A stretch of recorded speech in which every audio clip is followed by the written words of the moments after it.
fixes the issues. All right, so this is the Community Preservation Committee meeting, and we'll call the meeting to order.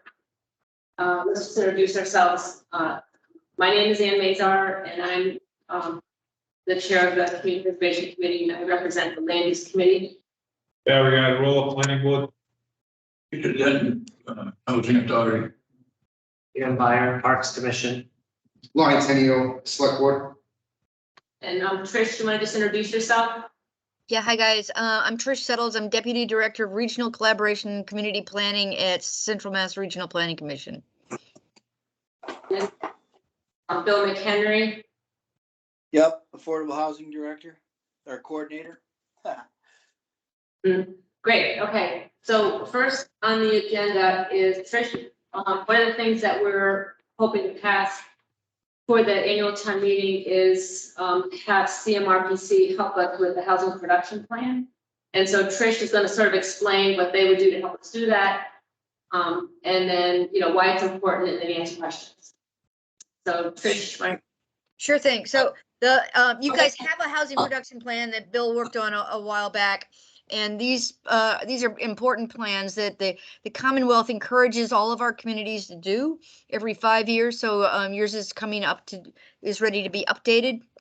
The purpose behind one of the real driving reasons a number of our communities want to have a housing production plan is, I think we all know that 10% is that magic affordable housing number that everybody strives for, so that you can get out from under 40B and you've got more control of development in your town. Well, another tool that you can use is having a certified housing production plan and producing 0.5% of your housing stock. So for, I think, the town of Mendon, that would be like 10 units a year. So as long as you're doing that, because you're pretty far away from that 10% number. I think you're right around 2%. Does that sound right, Bill? I think you are about you're like at 1.9 or something like that. Yeah, that's correct. Sorry, I was muted. Yeah, no problem. So if you have a valid housing production plan and you're got building permits for 10 units, you can also get safe harbor from a 40B. So just it's an easier, it just shows the Commonwealth that you're making progress toward some production goals. And the housing production plan, there's often some confusion. A lot of people are like, why do we need a housing production plan if we have a housing element as part of our master plan? And you guys are really good, and you're working on your master plan right now, and that's very good. But the housing element of a master plan covers everything. It talks about what type of housing. It's not specific to about affordable housing, where the housing production plan really does have a pretty significant emphasis on affordable housing production. The housing element of your master plan is probably, it relies on a lot of the data for the overall master plan. It doesn't look so much at the affordability gap and some of those other things as it does, the type of housing, who needs housing, the structure of housing, all those kind of fun things. So the housing production plan is kind of, the guidelines for how it is done are pretty specific. You need to do a community needs assessment. I'm going to cheat and look at my notes here now. There's a comprehensive needs assessment, which really, and Anne was really good. She kind of pushed back on our original proposal, and we cut it back because we recognize that we are doing some of this concurrent with your master plan. So we cut it back, not only because the needs assessment, there's a lot of kind of overlap with some of the master plan stuff, but also the survey. Now, while the survey that you did for the master plan was very long and extensive, there are a couple more questions that we will probably go out and see if we can glean in a couple different ways that the Commonwealth really wants to see as part of your housing production plan. So we didn't cut that way back, but we were able to cut it back about $2,500 or so, $220, something like that. But first, we take on do a comprehensive needs assessment. It really takes a look at all the new census data as it's rolling out. It identifies, and this is where it gets really important. I mean, Mendon is fortunate you're not one of our newly what we now have are starting to work with our MBTA communities. I don't know if you've heard about this, for some of our other communities in the Commonwealth, and not to say that it won't come, but so it also looks at the constraints and limitations, where the wetlands, where the infrastructure, where are some of the places you just don't want to build or you can't build, and all of that. It evaluates the capacity of your infrastructure, what your current water sewer is or lack of water sewer, roads, utilities, schools. It does some of that. And then it sets some realistic, they'll ask you to set up affordable housing goals, which, ideally would get you to 10%, but short of that, you want to be able to continue to produce that 10 units a year to keep you in good standing there. And it'll help you, because a lot of this is also, there's some community engagement, asking people where they want to see the housing, what kind of housing. If I remember right, when I was working with you guys back in the 2012, 2013, there was a real need for like single floor ranch, because the population is aging. People don't need the 3-deckers or the 3-floor colonials. They wanted, the aging population was really looking for the single floor ranch style houses. And so really kind of understanding what the types of housing are needed in the town of Mendon. Do we need basements? Do we not need basements? Do we want, so really trying to identify the need type and style of houses that are there, but also what's called the affordability gap. You probably have heard this there, we try and limit people's an affordable house costs no more than 30% of someone's income, and by housing costs, it's not just the house mortgage, but it's insurance and all that other fun stuff. So the gap between kind of the income of those living in Mendon and the mortgage rates and all the all the stuff that goes into housing costs, and looking at that and finding out what that gap is and who are we really trying to target. Are we trying to target the very low income? Are we trying to look at the moderate income? And how that fits into the formulas for the subsidized housing inventory. So we'll look at the affordable housing goals, and then really the important part is the implementation strategies. How are we gonna move forward and methodically to produce affordable housing for the town of Mendon? And that may be changing zoning bylaws. It may be looking at some of the low hanging fruit. What is the town own? Does the town own land that it can add to the mix? Does it have an old school that it wants to turn into a elderly housing? To look at some of the tools and resources that that the town has available to it, and then shy of that, where it can go to get other resources that it might be able to use to address the housing needs that are identified in the earlier sections of the housing production plan. So we feel like the Commonwealth has actually been really good, both in the previous administration, this administration, and I feel fairly confident that they've set a good track record that the next administration will come in. There's really been a lot of value placed on planning for planning's sake. The more that a town can think about these things ahead of time, you're positioned better to be able to take advantage of the resources that are coming out. Particularly now with regard to ARPA and some of the stuff that's coming out with I forget what EJA stands for, but some of the funds that are coming out of the federal government, but also the Commonwealth. I think Mendon's actually been able to take advantage of some of the housing choice grants that were made available. And a lot of that because you had a plan. You've thought about some of this stuff ahead of time. You're not just kind of, there's funding, what are we going to fund it on? But you've got a plan in place, and it talks about where it is you really want to be targeting your resources. And the same with master plan and open space plan, and any plan. And the Commonwealth has been really good about kind of giving towns bonus credit for, in those conversations, if you've done the planning in advance and you've got it written down. You haven't just thought about it in a meeting and said, oh, we need more affordable housing because we don't have anybody here who's available to work in our community. But that you've written it down, you've thought about it, you've looked at the data, you looked at the trends, you've asked some people what really makes sense. So we're excited. We would love to work with you guys on this. We've been working with, again, on the master plan for a little over a year now, and we feel like there's a really good synergy there. I think that's about it. I'm happy to answer any questions. I think we can do it pretty efficiently. Typically it takes us a little, you know, it's a monthly meeting with a committee, a pretty tight committee, just to keep the ball rolling. It can be as, you know, we like to keep it, manageable so that it's not a committee of 20 or 19. It can be, we've got some committees that are really literally 3 people, and that's fine, just so long as we need somebody there to be able to, interact with us and connect us to the folks in town that we need to connect with. There will be a community forum, there'll be a survey, there'll be a community forum to have some conversations about this. And then we'll sit back and write the plan and work with the committee to kind of really refine it so it reflects the goals, the objectives, and the implementation strategies that really reflect what the town is looking for. So, All right, does anybody have any questions? I have a question.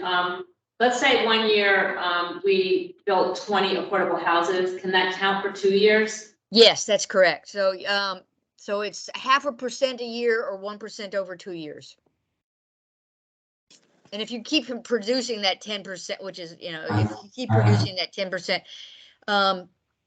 the other thing I think we would love to engage you guys with is looking for a kind of a shared housing coordinator, because what we find often, and this has nothing to do so much with the housing production plan, so stop me if you want, but is part of the challenge is keeping track of the subsidized housing inventory, because if they houses are foreclosed or they drop off because they've overrun their deed restrictions or something, then it drops off and then you've lost a unit, so you have to go make that up. So we feel like there's a real discussion that can be had among several of our CMRPC communities about just having somebody who can track that for several of our towns. So something else to think about going forward. But Okay. Just kind of on that same question, so count for 2 years, so like if in 1 year you built 40 houses, it wouldn't cover 4 years? I think here, that's a good question. I'm not 100% certain of that. I mean, you could probably pace it out so that the building permits get it, and a lot of it is about how the building permits and the occupancy permits come out. And that's, again, there's some tracking of that usually happens with the building inspector, and I don't know if it's Bill or Kim, but somebody within town hall would interact with DHCD about when and how the building permits are issued, and then the occupancy, the certificate of occupancies are issued. Okay.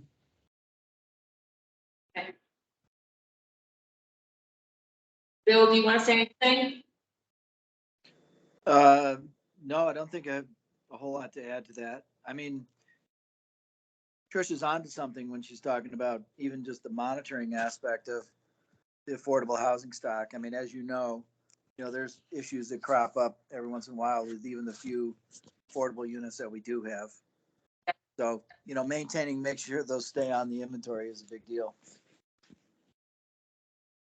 And that often becomes one of the first strategies, is just monitoring the stock that you do have to keep from losing it. All right. No questions? All right. Okay, Trish, thank you for giving us an overview. I think they're all set. All right, great. Well, if you have any other questions, you know where to find us. We're happy to talk further about this. Again, it's probably 10 to 12 months. We might be able to squeeze that a little bit tighter, because we have been doing some work in the town already. But the state has a pretty strict, once you submit it, it sets in place. And I wish open space plans and other plans had the same thing. It triggers certain timelines. If they don't review it, then it's automatically accepted after 30 or 60 days, something like that. But they're pretty good about kind of getting comments back to us, and we'll address it as quickly as possible. All right. Well, we'll let you know what happens after the town meeting. All right. When is town meeting? It's on This Friday. this Friday. All right. Good Friday luck. night. I don't know why it's Friday night, but it is. Yep. Tell I don't know why. me. Huh? Water. Date night. There you go. See you guys. Thank you. Thank you, Trish. Bye-bye. Thank you. The camera, like, isn't zooming in on people that are talking. Yeah, you get it, there's a, Yeah, but you want that's to an do that? option. I think so. I mean, at least I think for people that are, I mean, like, not that many people are on, but like in meetings where you're, remote Just- person, it's nice to see who's talking, kind of. Grab the other remote and Yeah. push that button with the grid on. Like in the bottom, in the middle there, below the red thing. And With the X on. Look like target. And, Yeah. And just wait. Okay, so, Yeah, there you go. yes. I just don't mean like when you're there, just because you know, although I'll probably forget. So, let's It see, remembers that, just leave it on. like the next meeting, I think it'll stay in that mode. Oh, okay. We'll see. Yeah. All right, so the next thing is to go over the CPA articles. And some of them, last time we passed some. The first one is the Affordable Housing Director. And we didn't, I think we voted on it, but then we were gonna re-vote on it because Mike was asking about money in the account. And what Dan pointed out is that we're voting fiscal years, so this would be voting for fiscal year 23. And, But I think they can transfer the, if there's surplus funds that weren't spent, that goes back to CPA, exactly. they're gonna do that. So the net, it's basically a wash. And so then, like this year, Bill didn't take any money, I don't think, and so that money's just gonna go back to the CPA, but we wanna have the money in the account in case Bill leaves, then we need it, so. I mean, I think it's something. What article is it? It is Article 22, new. Plan the town transfer $20,000 to community preservation, affordable housing account to renew the position of the part-time affordable housing coordinator for FY 23. So, Second. Okay, does anybody have any discussion? Okay, all those in favor? The next article is the police debt. See if we voted on that. We already voted on that, so we're good on that. And the next article, we also divided the money up into 10%, already voted on that. Okay, the next one is the beach, which is Article 25. The community preservation recommends that the town transfer $300,000 from the community preservation budget reserve account to fund renovations at the Middletown Beach. So let's make that motion. what's the amount? Sorry. 300,000. Peter, did you second that? Okay. Discussion. So this was higher than before, but we all discussed that we wanted to raise the correct, so that we can get that stuff done. But we're also not gonna spend, we're gonna have plans and everything. Correct. So I That was can, the idea. Yes. I just want to make sure somebody asked me a question today. I couldn't remember. just kind of, most of this you saw, but just what's since changed. Got the updated plan, 55 by 50 playground area.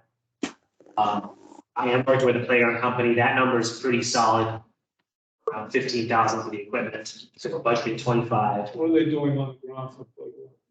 I wanted to do port in place rubber, but that's impervious, so that's no good. So unfortunately, it's probably gonna be mulch. It's, You use the rubber mulch. I don't know about the actual rubber, that's a good idea, instead of the bark mulch. Tom was looking at, there's tiles that are permeable. We might, but from Tom, it sounds like it's gonna be like $60,000. So let's say the tiles will be better because the little bits will go in the sand and the Yeah, and blades, it's you flexible, don't want with that. the kids.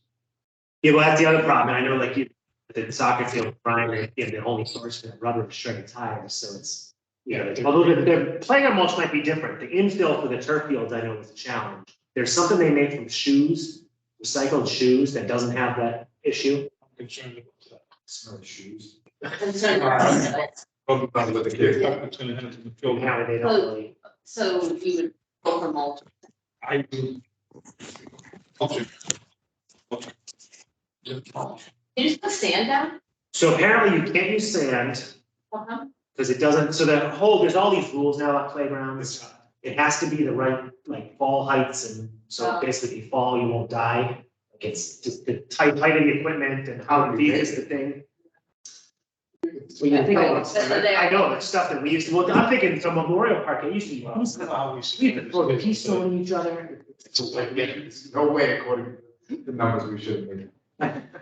So, So the mulch is like special playground mulch, it's certified, it's screened. That's- Yeah, oh yeah. Yeah, you can't just get anything laying around. I think you can't use grass, You can use grass? you can't use grass because it's too hard. Right. I think you can still use pea stone.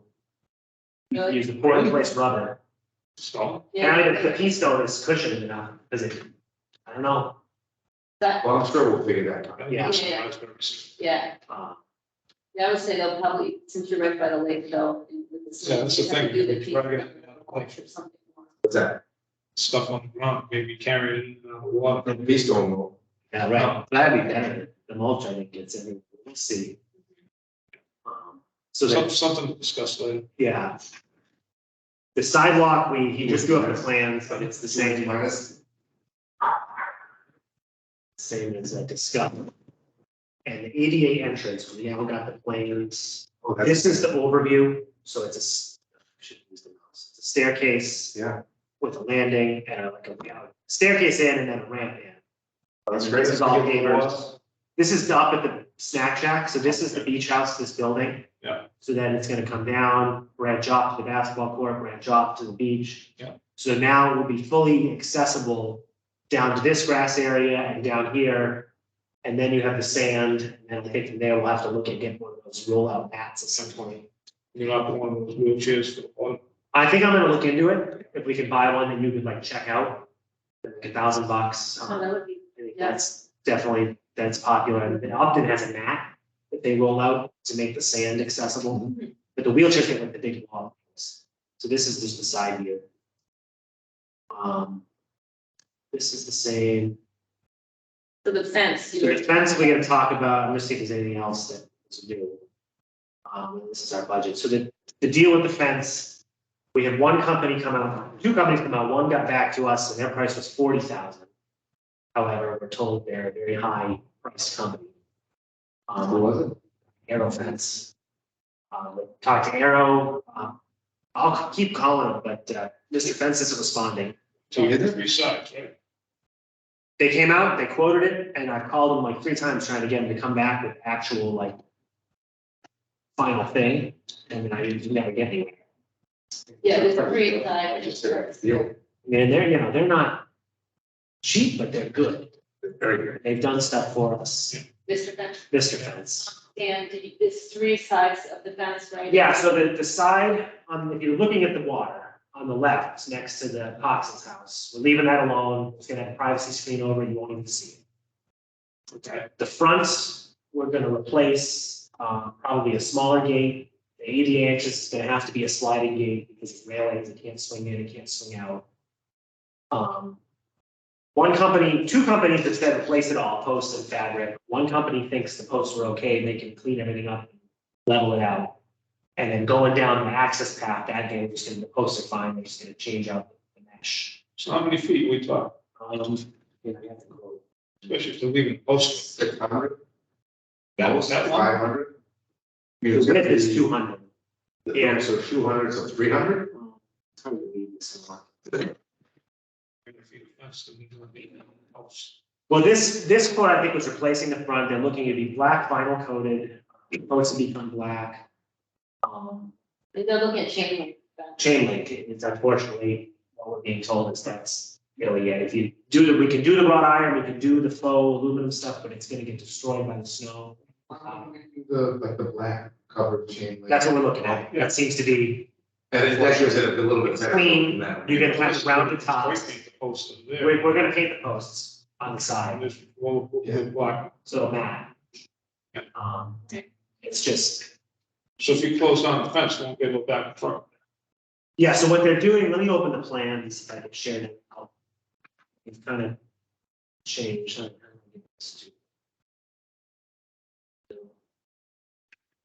So, yeah, the ADA is gonna be a sliding gate. This gate over here You got two gates now.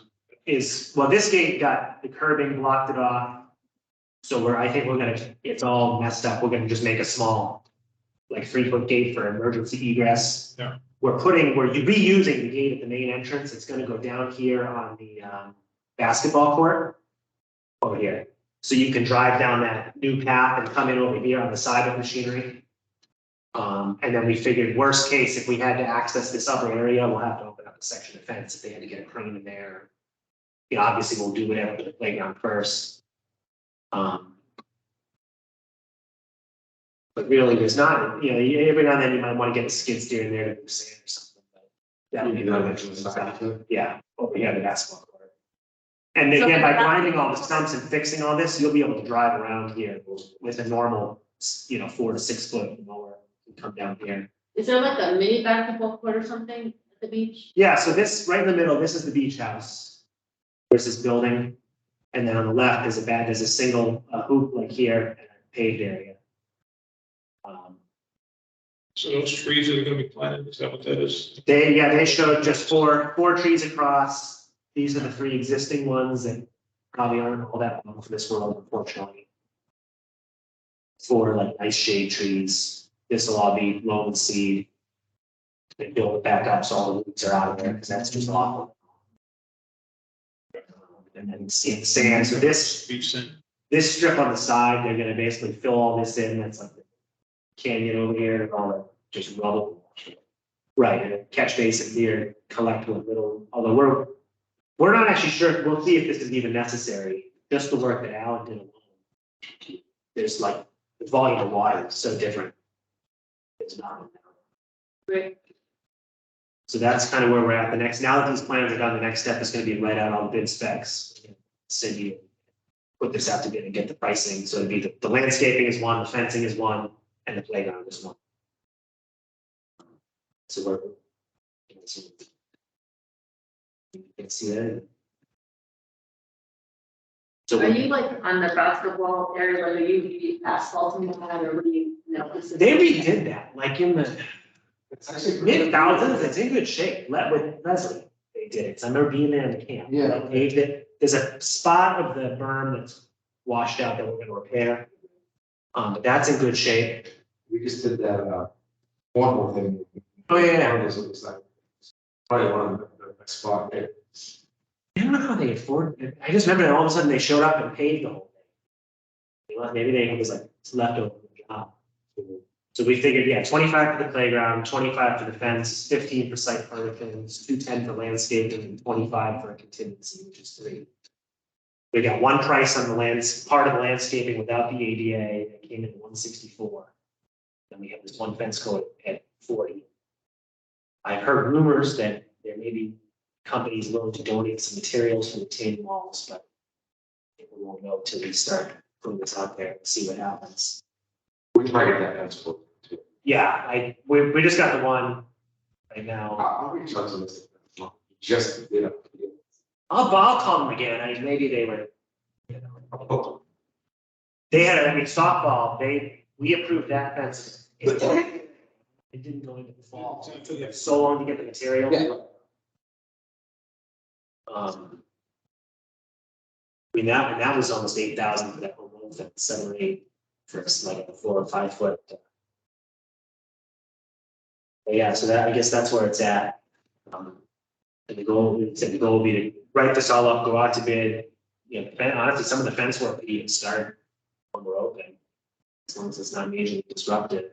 Site work basically August 30th. The goal. Any questions? All right, all those in favor? Great.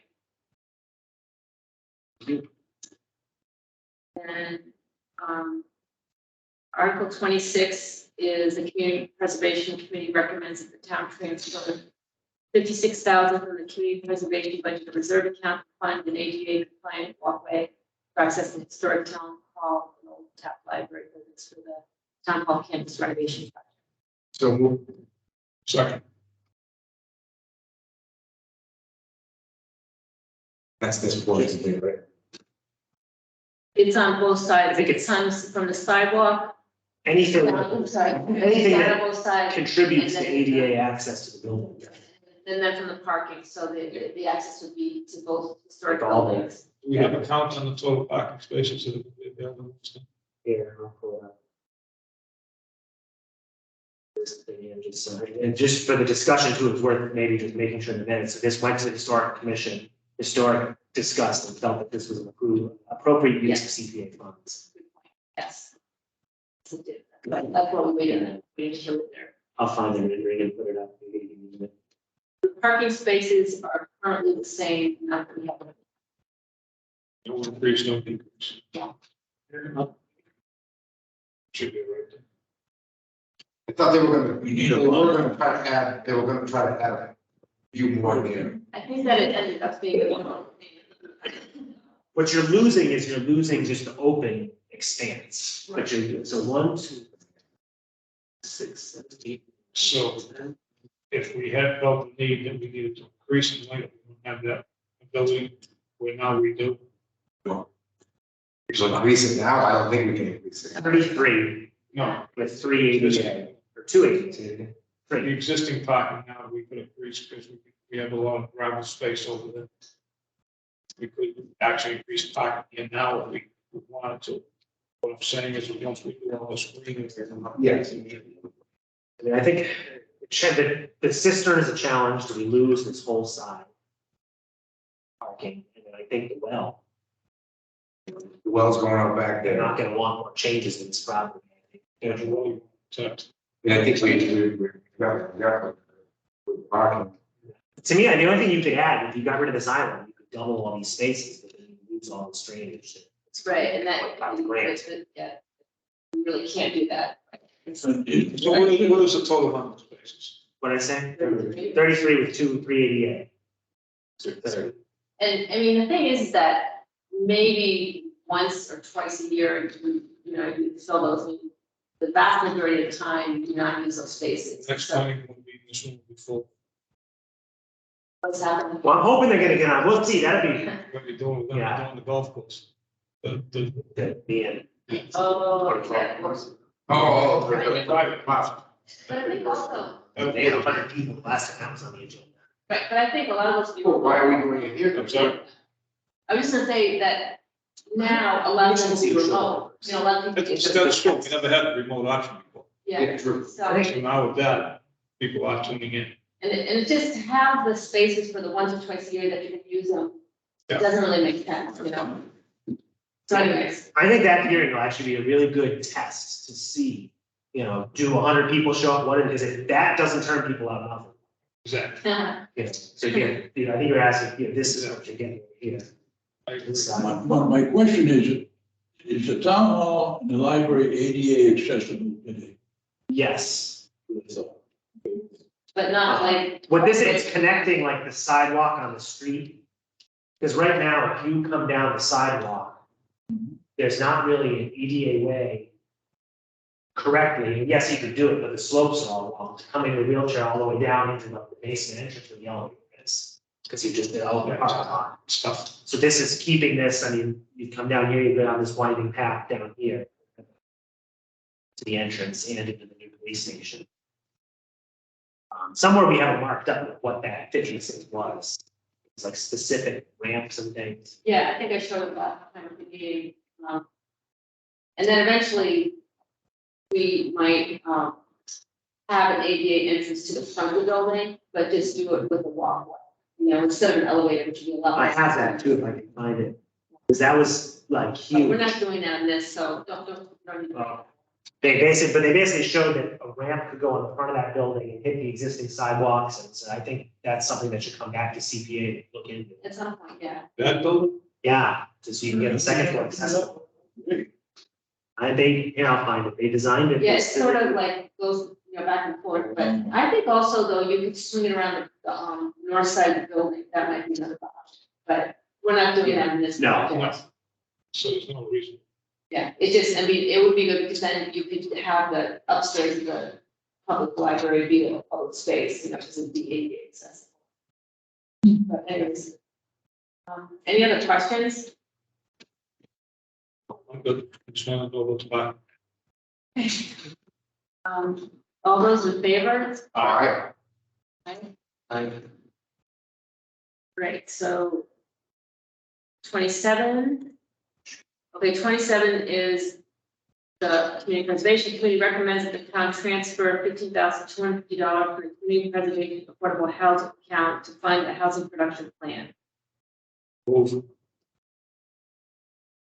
Second, Second. Question. yes. Kind of follow what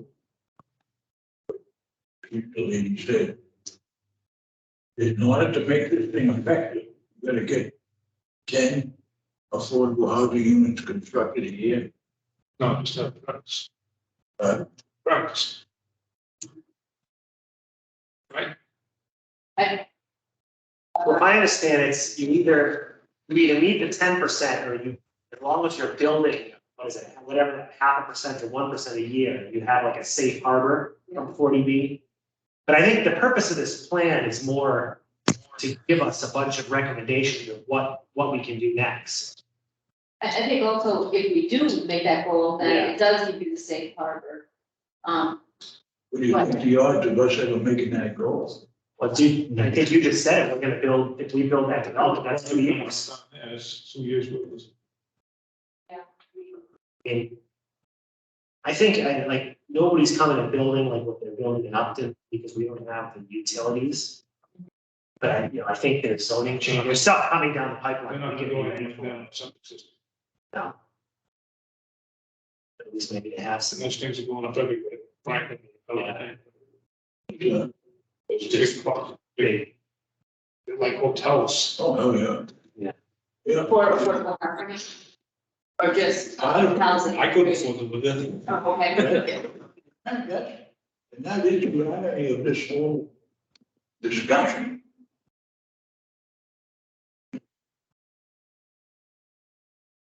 I The think that's, idea is very real and good. But getting to do it in nuts and bolts. I think the plan would be helpful for guiding us. If we want to write a grant, definitely get extra points. The state wants you to do it. The affordable housing money, we can only spend in affordable housing, and this is a good use of that money. And it will help the affordable housing coordinator, whoever it is, move forward. So it's a useful document. And it's You want something me to that, jump in here? sure, and it's also involved enough that Isn't it? I'm not I arguing. don't know any of us. I'm questioning whether we can use the document. Maybe for 2 years we can look down here, but what about after that? Well, the document would be used for 5 years instead. You have to meet certain criteria for it to be effective, I guess. Well, that's if a unfriendly 40B came, then you could say, no, you can't do it, because we built the 10 house, now we have a housing block. So you gotta get 10 affordables a year. Yep. my understanding, this plan is maybe what's showing us how we can get those 10, right? And fit the needs of amendment. And Bill, what I Also mean, lines you up with some grant possibilities too. yes, And that's the part that I wonder if it would be effective if you don't meet the 10 units per year. oh no, I don't think so, because Bill got 2 grants when we weren't meeting the goal. The state wants us to work towards affordable housing, so that they will encourage us, through grants. You can help them say that anyway, because it sounds It sounds good in terms of, to anybody, to politically. but if it's helpful, then. It is if we can make it work. So Bill, you want to say Yes. anything? Well, first of all, the audio on my end is a little choppy, so I wasn't able to follow every word that you're saying, but essentially you guys all do understand, what, excuse me, what Trish said. And Peter, I mean, you're onto something because, to offer a reality check, yeah, the safe harbor aspect is really only good. I'll turn the camera on. the safe harbor aspect is really only effective if you're continually making progress towards the 10%, but nobody's fooling anyone to think that that's realistic for us to continue. But since we do intend to permit a number of units over the next few years, and I love that Trish said maybe we could phase the permitting in so that we get longer protection. But I mean, we're not under as much of a threat of 40Bs coming into town as other places might be, knock on wood here. But, we're outside of the corridor of the hot growth in that aspect. So we're not really looking to do in my view, we're not looking to do a housing production plan just to get safe harbor. It's really because, like Ann said, we've been able to get, a couple of grants. They do look at us as a community that's trying to work with DHCD, and that does go places. The housing assessment itself is worth it. But I'd be the first person to say, no, we're not doing it because, we're going to reach a safe harbor, or that we're going to get to 10%. 10% would be a very far off goal. But anyway, you do understand what you said. So there might be some years though where we do reach that safe harbor and it might be helpful, Oh, that's what I'm saying. In the short term, that should be the case because we are intending, to get this RFP out. And if we accept a proposal, we would be permitting units over the next few years. Yes.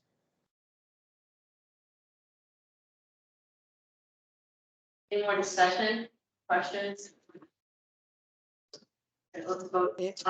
And can I just ask, Trish said they trimmed it down after we spoke with them. Is the number you're proposing based on their new reduced total?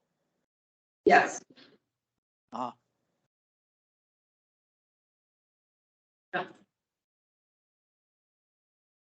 Okay. It's like 2,500 less.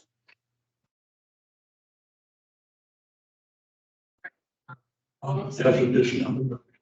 Yes.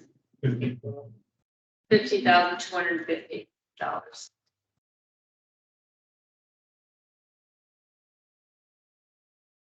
They do have access to data that we can't get without subscription data services. And they will do a nice job on the document. Based on the stuff we saw with the master plan, I would assume, similar, they had a ton of statistics and all that. Because they're writing this right now in the housing chapter, so. Right. I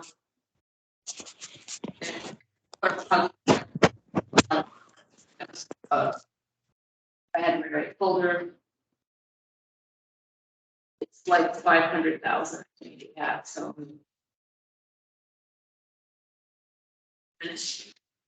We have $533,000. All right, when we take a vote on it, all those in favor? I, Right, and then the last two articles are on the 52 Providence Street. Article 28 is the Community Preservation Committee recommends that the town transfer $13,650 from the Community Preservation Affordable Housing Account to fund the survey for 52 Providence Street. Would someone like to make that motion? I'll second. Barry, do you want to just explain that? Need it? Are you speaking to me? Yeah. Right. I understand that some people still have reservations about why the town would choose to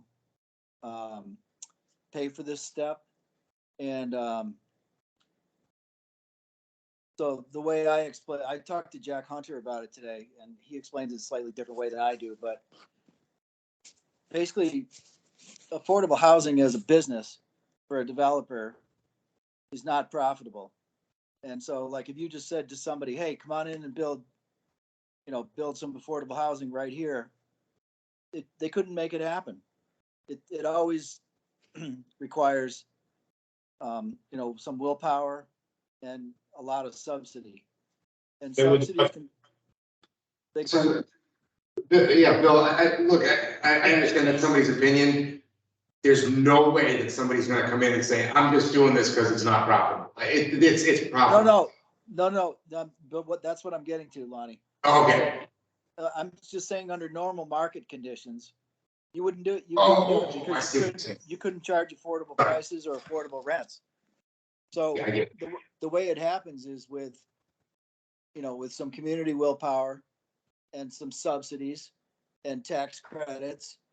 And, the subsidies can be in many different forms. It could be just straight out cash.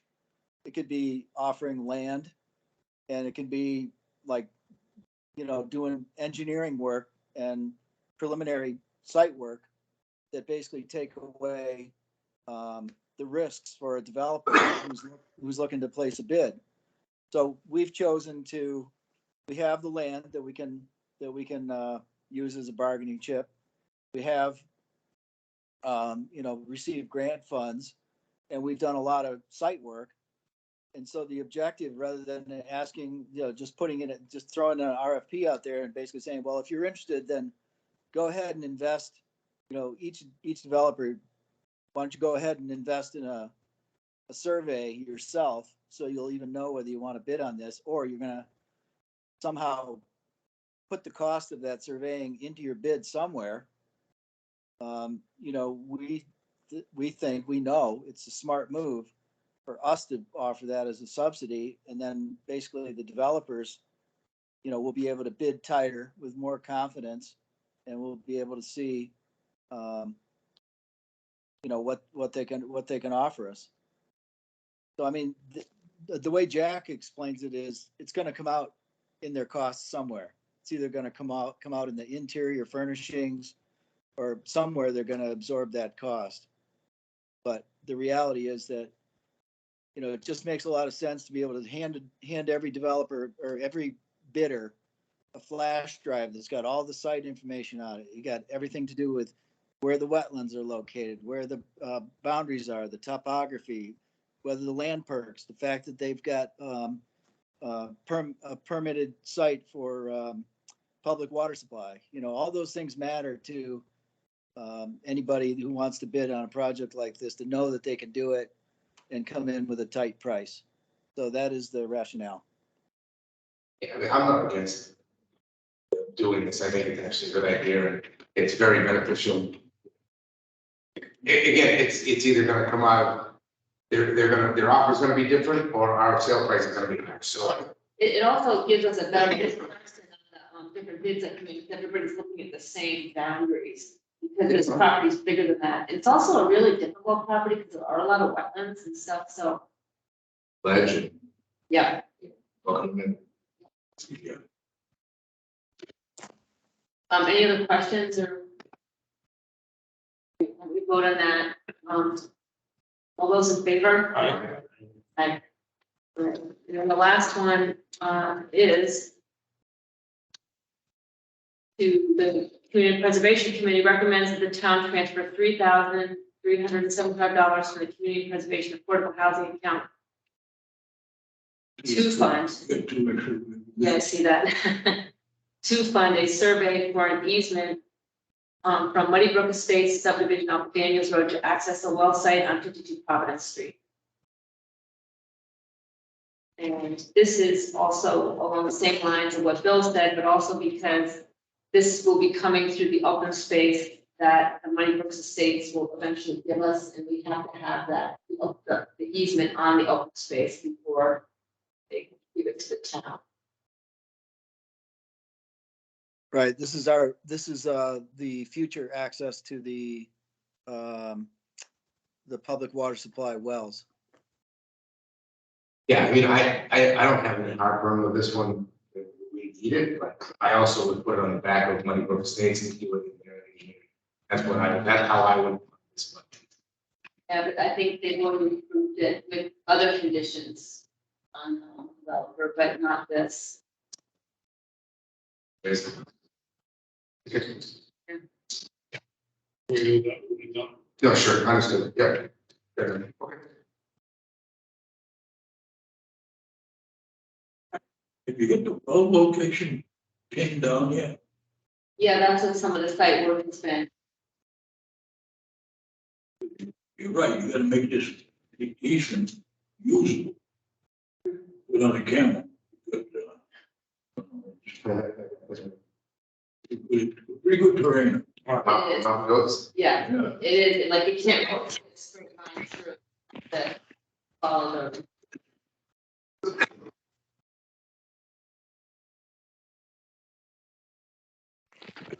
No, I agree with Lonnie on his comment about, need a motion on this yet? Yeah, Approve that. Second. all right, all those in favor? Aye. Great. Thank you, Bill. Thank you.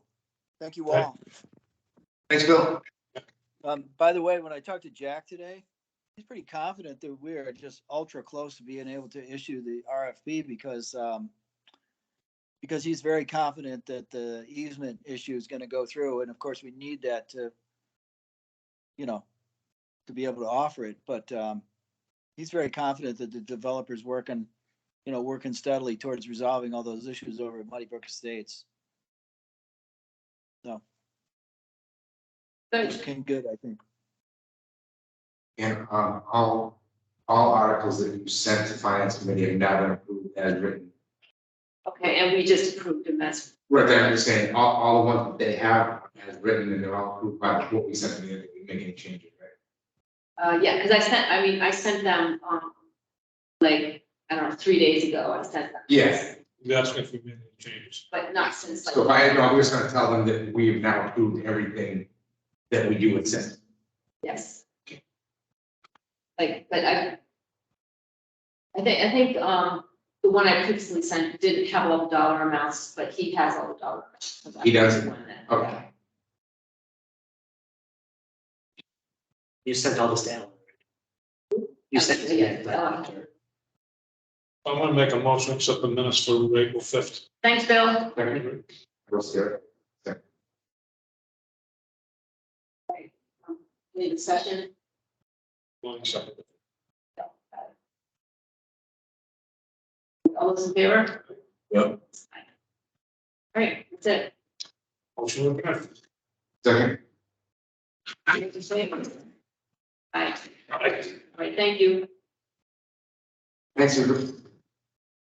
Are we doing another one before you leave, or are we not? The meeting. Oh, let's see. Instead. Yeah, probably, Do we have yeah, it? you probably, yeah. Let us know. So, what do you say? Let us know. Yeah, well, I mean, it would be, I would think about doing on Tuesday, that's that. Yeah. Yeah, so. 7 o'clock works. Yeah. But we'll have. Bill, I will probably talk to you, before the annual town meeting. All right?